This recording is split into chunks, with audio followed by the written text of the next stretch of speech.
అదే RTV app వార్తల్ని క్షణాల్లో చదివే అవకాశం ఉంటుంది. ఒక న్యూస్ పేపర్, ఒక టెలివిజన్ ఛానల్ మీ చేతుల్లో ఎప్పుడూ ఉంటాయి. ఎమ్మెల్సీ అభ్యర్థిగా నామినేషన్ దాఖలు చేసి సార్ ఎలా అనిపిస్తుంది అంటే బీసీలకి ప్రాధాన్యత ఇస్తూ సామాజిక సమీకరణాలు బేరీజ్ చేసుకుంటూ ఈరోజు అభ్యర్థులు ప్రకటించారు. ఏమనిపిస్తుంది? అంటే తెలుగుదేశం పార్టీ మొదటి నుంచి బలహీన వర్గాలకి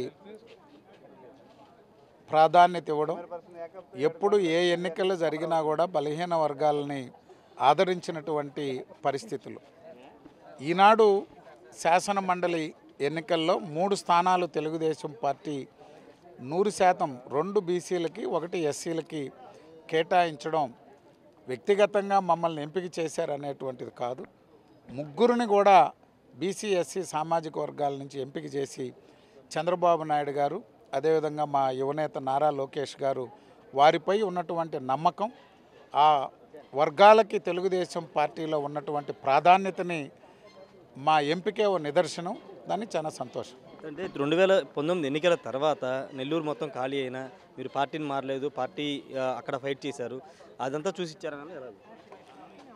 అంటే అన్నీ మేము సాధారణ కార్యకర్తగా జీవితాన్ని ప్రారంభించే తెలుగుదేశం పార్టీలో మండల స్థాయి నుంచి రాష్ట్ర స్థాయి దాకా అనేక పదవుల్లో పనిచేసే అవకాశం బాబు గారు, నారా లోకేష్ గారు కల్పించారు. ఈనాడు శాసన మండలి సభ్యుడిగా గత ఎన్నికల్లో పోటీ చేసే అవకాశం లేకపోవడం, నేను రాయలసీమ జిల్లాల ఇన్ఛార్జిగా ఉండి ఎన్నికల పర్యవేక్షకుడిగా ఉండడం, ఈనాడు చట్టసభల్లోకి అవకాశం కల్పించారు. వారు ఏ నమ్మకంతో అయితే నా మీద ఈ బాధ్యత ఉంచారో దాన్ని తప్పకుండా పార్టీ పటిష్టత కోసం కృషి చేస్తారు. మండలిలో ప్రతిపక్ష సభ్యుల సంఖ్య ఎక్కువగా ఉంది, కొంత వాళ్ళ డామినేషన్ ఎక్కువగా ఉందంటుంటే ఇప్పుడు మీ సంఖ్య పెరగడంతో ఏ విధంగా ఉంటుంది? మాకు సంఖ్యతో పని లేదు. మేము ప్రజలకి పనిచేసేదానికి తెలుగుదేశం పార్టీ ఎప్పుడూ సిద్ధంగా ఉంది. వాళ్ళు ప్రజల్లోకి అబద్ధాలు చెబుతూ విషప్రచారం చేస్తూ తెలుగుదేశం పార్టీని విమర్శించడం తప్పితే వాళ్ళొక ప్రజల పక్షాన పోరాడేందుకు ఆ ప్రతిపక్ష పార్టీ లేదు కాబట్టి మాకు ఎటువంటి ఆందోళన లేదు.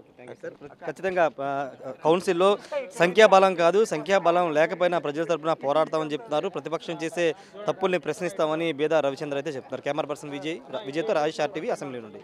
మరిన్ని వీడియోస్ కోసం ఛానల్ ని సబ్స్క్రైబ్ చేయండి. లేటెస్ట్ అప్డేట్స్ కోసం వాట్సాప్ ఛానల్ ని ఫాలో అవ్వండి. ఆ లింక్ డిస్క్రిప్షన్ లో ఉంది.